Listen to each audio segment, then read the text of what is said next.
es atgriežos televīzijā. Drīzumā LNT. Tieši tā, Jānis Dombūrs atgriežas televīzijā. Iepriekš Dombūrs bija iemantojis skatītāju uzmanību ar diskusiju raidījumu Kas notiek Latvijā, kas Latvijas televīzijas pirmajā kanālā bija skatāms no 2001. līdz 2011. gadam. Kādu laiku Dombūrs bija pazudis no televīzijas ekrāniem, bet atgriezies LNT ekrānā ar informatīvu analītisko raidījumu Dombūra studija. Tas nebūs Kas notiek Latvijā 2. Tas nebūs raidījums tikai diskusija par vienu tematu reizi nedēļā. Tas būs uzstādījums, kas ļaus, ja mums ir viens temats, tad runājam par vienu tematu, ja mums ir 3 mazāki, bet līdzīgi aktualitātes temati, runājam par 3. Ja mums vajag mainīt dalībniekus, tad nomainām viņus raidījumu vidū.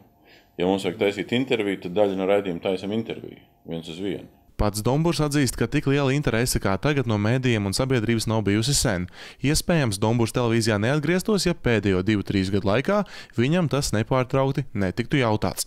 Es domāju, ka Jāņa Dombūra mums ļoti sen pietrūka, un tas, ka Jānis ir iznācis no ierakumiem, tas ir tikai iegūs Latvijas skatītājiem. Kā es teicu, es domāju, pats fakts, ka Jānis Dombūrs atkal televīzijā jau ir ievērības cienīgs dēļ tā, ka pārējiem būs jāsasparojās. Tad būs liels konkurence, būs nopietnas konkurence, un es domāju, tīri no šī konkurences aspekta, tas dāvums jau viennozīmīgi ir tagad pasakot, ka Dombūrs būs atpakaļ. Šajā laika posmā, kad aktīvi nestrādāja mēdījos, Dombūrs darbojās gan radošajā, gan komerciālajā jomā. Bija neatkarīgs konsultants vairākās nozarēs, kā arī piedalījās mēdīju treniņos. Pats atzinis, ka treniņos dalījies ar savu pieredzi, bet nav bijis to vadītājs.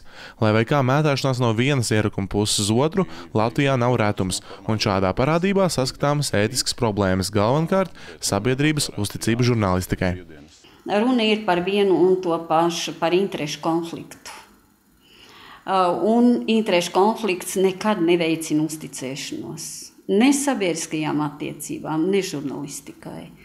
Un šīs pārējas nepārtrauktās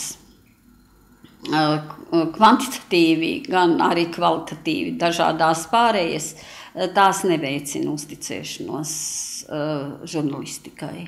Es saprotu, ka nenormāli daudziem gribās mani tai otrā pusē iesēdināt, bet es viņus galīgi nevaru iepriecināt, jo tas, ko es esmu darījis, es esmu piedalījies mēdīju treniņos, bet neesmu devis PR konsultācijas. Jo es drausmīgi cienu un mīlu pretējo fronti, kas saucās pieristi, un es negribu viņiem ņemt darbu nost. Kanāla LNT īpašnieka MTG pārstāvji atteicās no sarunas kameras priekšā, bet rakstiskā vēstulē MTG sabiedrisko attiecību vadītāja Mārta Zandersona atklāja, ka raidījums tiks translēts tiešraidē katru nedēļu pirmdien vakaros 21:15. Raidījuma ilgums 2 stundas. Dombūra studijā piedalīsies cilvēki, kas ir lēmumu pieņēmēji, viedokļu līderi, cilvēki, kas ar savu darbību un domāšanu var iedvesmot vai šokēt citus. Raidījumā tiks apskatīts viens vai vairāki temati, būs diskusijas, intervijas, iepriekš sagatavot video materiāli.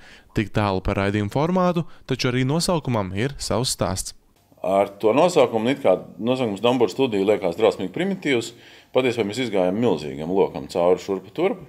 Mēs sapratām, ka, ja latviešu valodā būtu lietojams vārds aģenda kaut kādā labā skaņā, nevis dienas kārtībā ar daudzām zilbēm, tad iespējams, ka tas atbilst tai noskaņai vairāk. Ar domu, ka tas varētu būt mēģinājums, kaut kā to aģendu, ko mums liek pretī un baro, bišķiņi kaut kā dažādot un bišķiņi arī pagriezt. Drusku loma tā nosaukuma tapšanā bija tam, ka te būs mēģinājums arī iet pret to straumi, kas pēdējos gados Latvijā ir tādiem tiešraides runāšanas raidījumiem par to, kā izskatās studijas. Viņi izstīsies savādāk, būtiski savādāk, lai varbūt ar cilvēkiem kaut ko galvās pagriez. Un tad tas jau tālāk ir vārdu meklēšanas process. Līdz ar to LNT rada konkurence Latvijas televīzijas piedāvātiem analītiskiem raidījumiem. Sākotnēji bija aizdoms, ka Dombūra studija varētu tikt raidīt vienā laikā ar LTV1 sastrēgumu stundu. Ja arī tā būtu, mūsdienu skatītājiem tas neradītu milzu problēmas, lai izvēlētos, kuru pārraidi skatīties. Konkurence vienmēr ir pozitīva, domāju. Un es domāju, ka sastrēguma stundai būs vienkārši jācīnās ar Dombūra stundu. Un skatīsimies, kur stunda uzvarēs. Un es gan neuzskatu to par tādu milzīgi lielu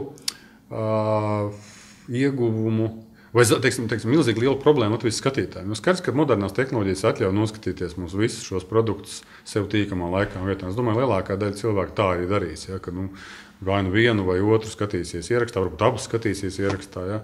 Tā kā jāpriecājas tikai par to, ka Latvijas mediju vidē paliek vairāk kvalitatīvu produktu.